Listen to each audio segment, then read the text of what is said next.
Assalamualaikum warahmatullahi wabarakatuh. Alhamdulillahirabbil alamin wa bihi nasta'in ala umurid dunya waddin wassalatu wassalamu ala asyrafil anbiya'i wal mursalin wa ala alihi wa ashabihi wa man tabi'ahu bi ihsanin ila yaumiddin wa ba'd. Fa inna asdaqal hadithi kitabullah wa khairul huda huda Muhammadin sallallahu alaihi wasallam. Syarrul umuri muhdatsatuha fa inna kulla muhdatsatin bid'ah wa kulla bid'atin dhalalah wa kulla dhalalatin finnar.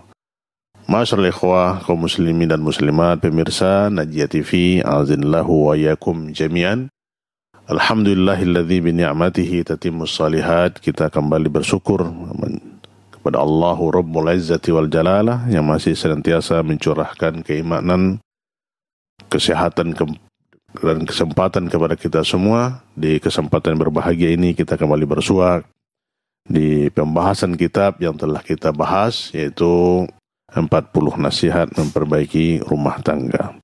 Selawat dan salam tercurahkan senantiasa kepada Nabi besar kita Muhammad sallallahu alaihi wasallam, pada keluarga beliau, anak-anak dan istrinya dan umatnya yang terus menjalankan tuntunan agamanya sampai akhir zaman.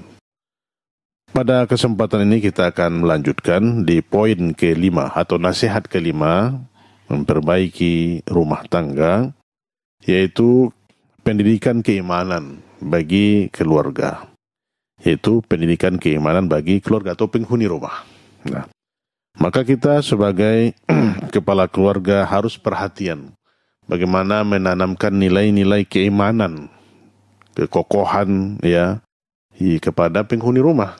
Ya, kita menanamkan bagaimana kiat agar keimanan itu betul-betul ya diaplikasikan oleh anggota keluarga kita, dan terus kita memberikan penguatan-penguatan ya, memberikan arahan-arahan ya, dan bagaimana kiat-kiat yang harus kita senantiasa tingkatkan ya, untuk agar penghuni isi rumah kita itu keimanan kepada Allah Subhanahu wa taala terus meningkat. Dan jangan kita lupakan ya, karena prinsip kita ahlu sunnah wal jamaah adalah al-imanu yazidu wa yankus, yazidu bit-ta'ah wa yankusu bil ma'siyah. Nah, ini karena keimanan itu bisa bertambah dan bisa berkurang atau fluktuatif. Ya, bertambah dengan ketaatan yang kita lakukan dan berkurang dengan kemaksiatan yang kita lakukan. Nah, bagaimana ini yang harus kita terapkan terus ya di rumah tangga kita agar seluruh penghuni rumah ya betul-betul ya kokoh keimanannya kepada Allah Subhanahu wa taala. Nah, bagaimana gambaran yang dilakukan oleh baginda Rasul, oleh Rasulullah sallallahu alaihi wasallam, bagaimana dia mentarbiyah ya, mendidik penghuni rumah atau keluarga beliau untuk keimanan kepada Allah Subhanahu wa taala. Maka kita kutip dari sebuah hadis yang diriwayatkan dari Ibunda Aisyah radhiyallahu taala anhu berkata, "Kana Rasulullah sallallahu alaihi wasallam yusalli minal lail ya. Fa idza autara qala qumi fa autiri ya Aisyah." Nah, ini ya apa yang dikatakan oleh Rasulullah sallallahu alaihi wasallam. Ya, apa yang dikatakan oleh Ibunda Aisyah tentang keadaan Rasulullah sallallahu alaihi wasallam. Ya. Rasulullah sallallahu alaihi wasallam biasa melakukan salat malam atau qiyamul lail. Apabila beliau selesai salat witir, maka beliau berkata, "Bangunlah dan salat witirlah wahai Aisyah." Ini hadis riwayat Imam Muslim di nomor hadis 744. Nah, pemirsa yang dirahmati Allah Subhanahu wa taala, begitu keadaan Rasulullah sallallahu alaihi wasallam, ya. Beliau kebiasaan ya melakukan ibadah ya di rumah beliau, terutama adalah qiyamul lail atau salat tahajud yang beliau senantiasa lakukan. Nah, hukum asalnya dulu tahajud itulah wajib.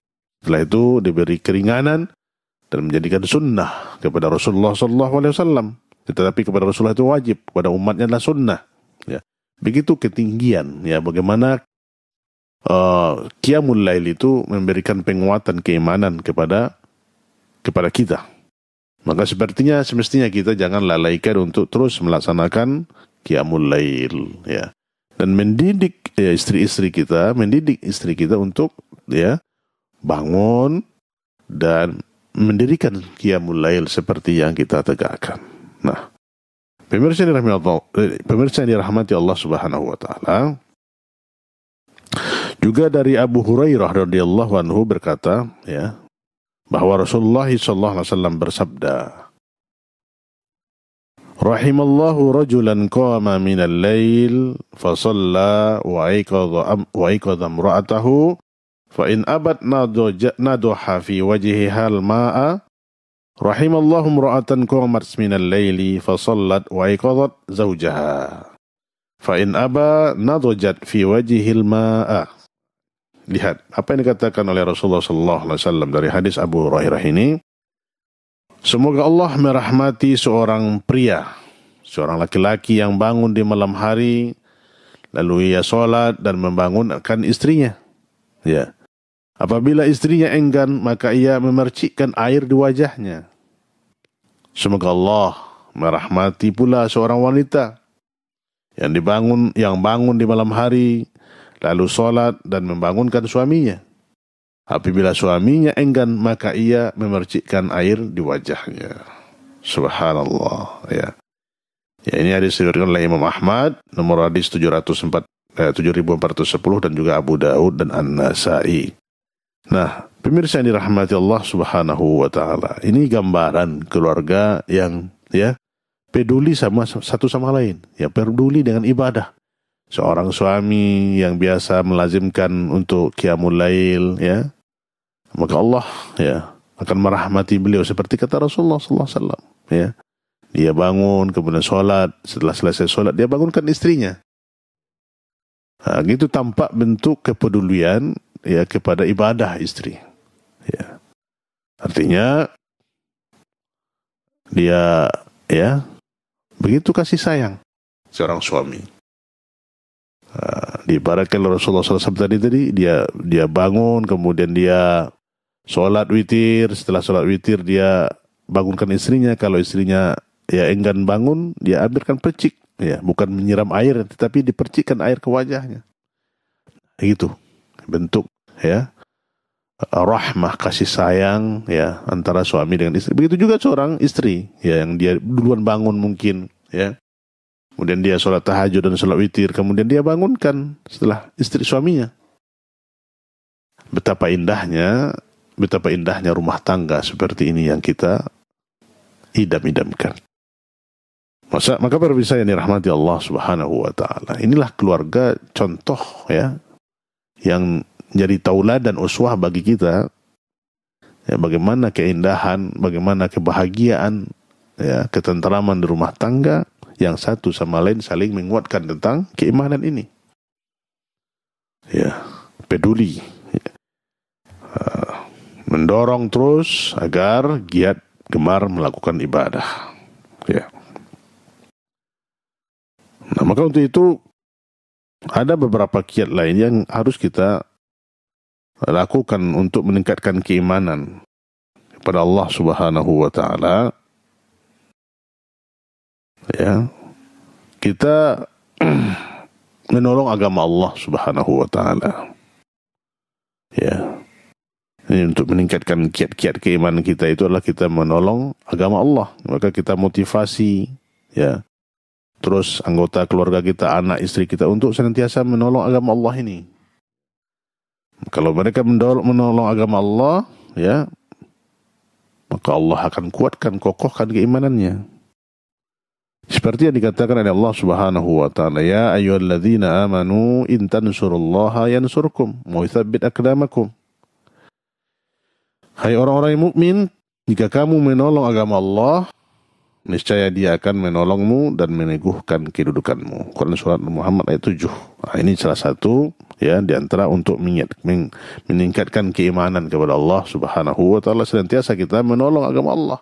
Apa yang bisa kita bantu ya, apa yang bisa kita berikan ya, menolong agama Allah ini sesuai dengan kemampuan kita. Ini untuk keimanan kita di rumah. Kemudian juga adalah memiliki iman yang kokoh ya. Bagaimana kita supaya iman kita kokoh, ya? Kita tentu harus kita tingkatkan terus keimanan kita ini. Seperti Allah katakan, ya, di dalam surah Ibrahim ayat 27, "Yuthabbitullahu alladhina amanu bil qawli tsabiti fil hayati dunya wa fil akhirah wa yadillullahu al-zalimin wa yaf'alullahu ma yasha'." Allah meneguhkan iman orang-orang yang beriman dengan ucapan yang teguh itu dalam kehidupan di dunia dan di akhirat. Dan Allah menyesatkan orang-orang yang zalim dan memperbuat apa yang dia kehendaki. Nah, itu pemirsa yang dirahmati Allah Subhanahu wa taala.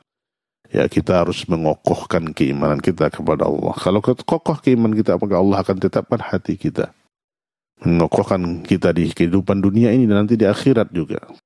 Apa dikomentar oleh Syekh As-Sa'di rahimahullah, beliau menyatakan, ya, dalam tafsirnya dalam surah Ibrahim ini, Allah akan mengokohkan hamba yang beriman, di mana mereka adalah yang memiliki iman yang sempurna, sehingga diwujudkan pada amalan jawarih, anggota badan.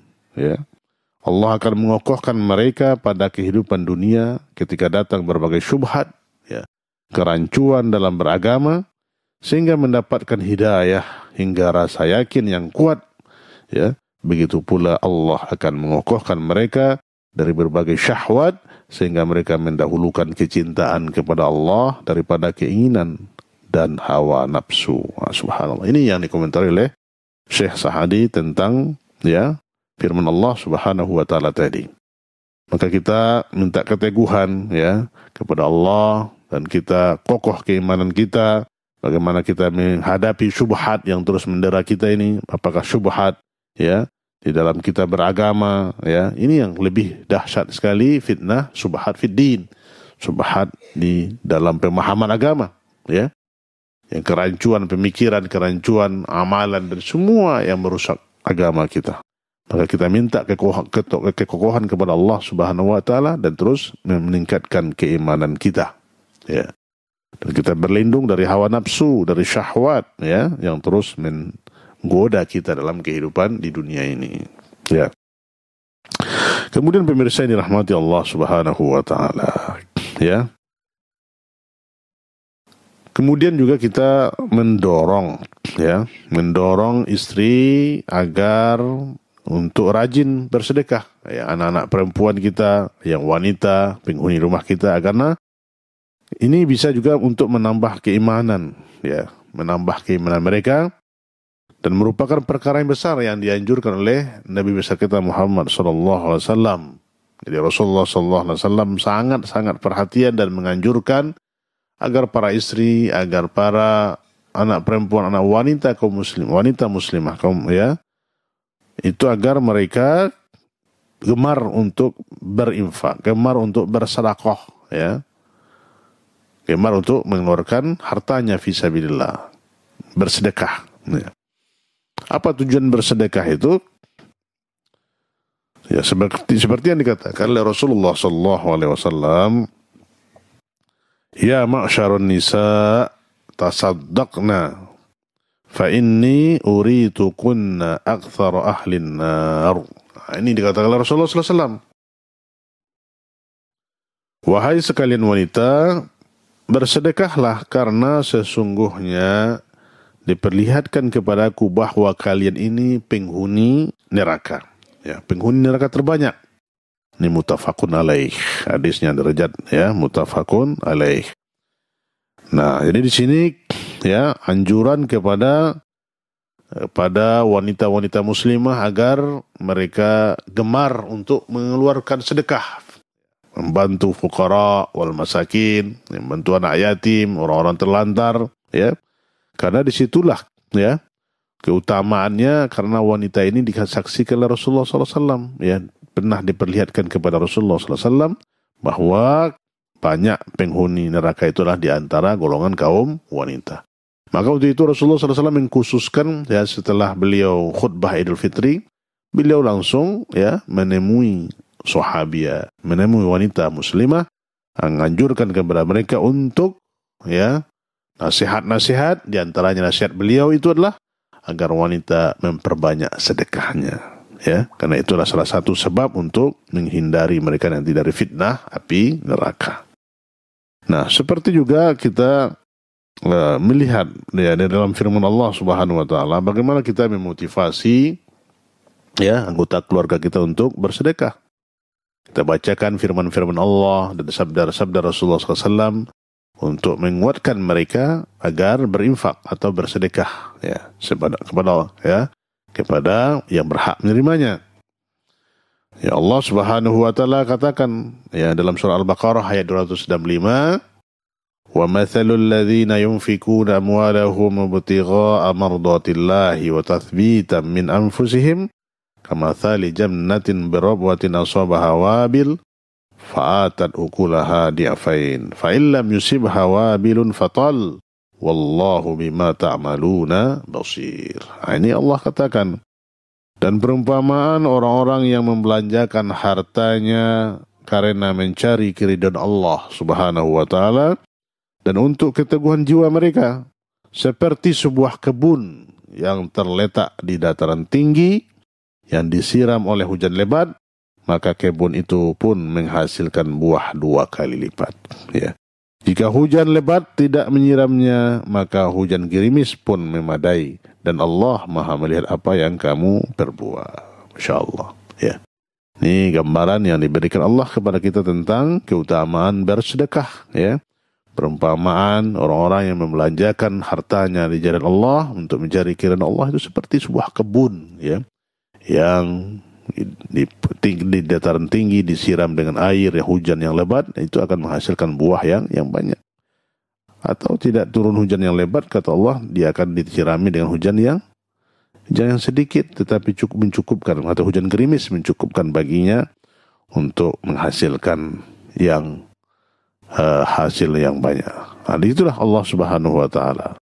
Berapapun harta sedikit, banyaknya kita bersedekah, yang penting kita kedepankan adalah keikhlasan mencari keridhaan Allah Subhanahu wa taala. Maka kita mensedekahkan harta kita itu ya bukan untuk mencarikan kita dikatakan orang yang dermawan, karena kita khawatirkan nanti juga salah satu dia campakkan oleh Allah ke neraka itu adalah orang yang gemar berinfak tapi dia mengharapkan pujian dan sanjungan manusia. Falyadzubillahi min dzalik. Maka para ummahat, para akhwat sekalian, gemar bersedekah. Itu juga diibaratkan oleh Rasulullah SAW. Kalau kita memasak makanan, maka perbanyak kuahnya. Memasak sup, banyakkan kuahnya. Sedekahkan ke tetangga kita. Nah, ini apalagi nanti kita akan menghadapi bulan Ramadan, ya. Di sini kita berlomba-lomba untuk ya memperbanyak sedekah kita, apalagi bisa membukakan orang-orang yang berbuka, orang-orang yang berpuasa. Nah, anjuran dari Rasulullah SAW termasuk ya bersedekah ini, ya, maka kita tekankan agar bagaimana kita betul-betul bersungguh-sungguh ya untuk mengeluarkan sedikit dari harta yang kita miliki ini untuk ya kita berikan kepada orang-orang yang butuh pertolongan dari kita. Nah, inilah bentuk kepedulian, dan salah satu juga untuk meningkatkan keimanan kita kepada Allah Subhanahu wa taala. Pemirsa dirahmati Allah Subhanahu wa taala. Termasuk juga ide yang kreatif adalah kita meletakkan kotak atau celengan, ya. Celengan amal di dalam rumah yang ditunjukkan untuk kaum fakir dan miskin. Jadi semua uang yang dimasukkan ke dalam kotak tersebut menjadi milik orang yang membutuhkan. Karena sejatinya kotak amal tersebut adalah wadah milik mereka atau kaum fakir dan miskin yang berada di rumah keluarga muslim. Nah, ini salah satu contoh yang baik juga yang harus kita terapkan di rumah kita, ya. Kan sering ada orang yang datang peminta-minta, ya, kedatang kepada kita untuk meminta sedekah, ya. Maka kita harus bantu, ya. Harus bantu mereka, dan jangan kita katakan dengan kata-kata yang menghardik, ya. Kalau tidak kita memiliki sedikit pun yang kita berikan, maka jawablah dengan jalan yang baik, perkataan yang baik. Allah tegaskan dalam surah Ad-Duha, wa ammas sa'ila fala tanhar. Dan adapun kepada peminta-minta, janganlah engkau menghardik mereka. Nah, kalau datang kita berikan. Nah, salah satu memberikan kemudahan kepada kita, melatih anggota keluarga kita itu bikin kotak infak atau kotak celengan di rumah kita. Suruh anggota keluarga kita untuk di sisa-sisa belanja mereka, uang yang mereka miliki, agar mereka masukkan ke dalam kotak itu, ke dalam celengan itu. Nah, ini untuk melatih mereka agar bergemar bersedekah dengan penuh keikhlasan. Ya. Nah, kalau kita siapkan, mungkin kita buka beberapa lama, itu kan nanti kita sedekahkan, kita berikan kepada kaum fuqara dan kaum masakin atau lembaga-lembaga pendidikan yang membutuhkan untuk itu. Nah, intinya adalah agar kita betul-betul perhatian, agar penghuni rumah itu yang di bawah tanggungan kita itu, istri dan anak-anak kita itu memiliki sikap suka gemar mengeluarkan sedekah dan tidak tamak dengan harta yang mereka miliki. Karena kita kan melihat pemirsa yang dirahmati Allah, begitu orang-orang yang kikir, orang yang pelit, yang tidak mau berinfak, yang tidak mau bersedekah, padahal hartanya banyak. Maka Allah tidak akan memberkahi kita yang tidak mau bersedekah, karena sedekah itu akan tidak mengurangi hati, ma naqasat sadaqatin min mal, kata Rasulullah. Tidaklah sedekah itu mengurangi harta. Tetapi harta yang kita sedekahkan itu akan bertambah-tambah dan akan bertambah berkah. Kita lihat saudara-saudara kita, kaum muslimin di Timur Tengah sana itu, mereka sangat gemar bersedekah. Maka berebut untuk menerima sedekah mereka. Ini kita saksikan sendiri bagaimana antusiasnya kaum muslimin, di negeri Saudi misalnya, mereka di bulan Ramadan di haram Masjid Nabawi atau di Masjid Haram Mekah, mereka mengkapling-kapling tempat itu untuk memberikan sedekah, berlomba, berebut, agar mereka dapat memberikan sedekah kepada kaum muslimin. Itu keutamaan yang mereka cari.